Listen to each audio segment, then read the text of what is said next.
General Luna, ikaw na ang bahala. Sa mga kamay mo na ang labanan. Paano akong lalaban? Kakagating ko sila? Nakakaintindi ka naman ng Tagalog o Espanyol, hindi ba? Opo. Putang ina mo.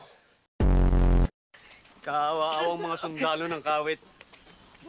Nasa maling ulo ang utak ng inyong pinuno. At hindi naman ganun kalaki ang utak niya. Nauubusan na ako ng Ingles.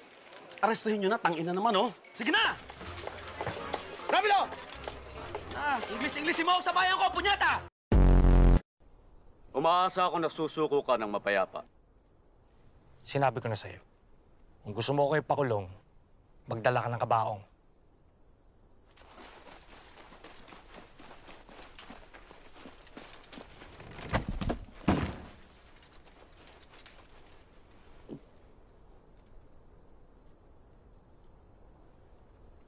Baliw ka talaga, Luna.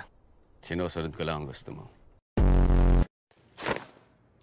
Pagbaba ko mamaya, dapat nakapagpagupit ka na, ha? Kung hindi, babariling kita!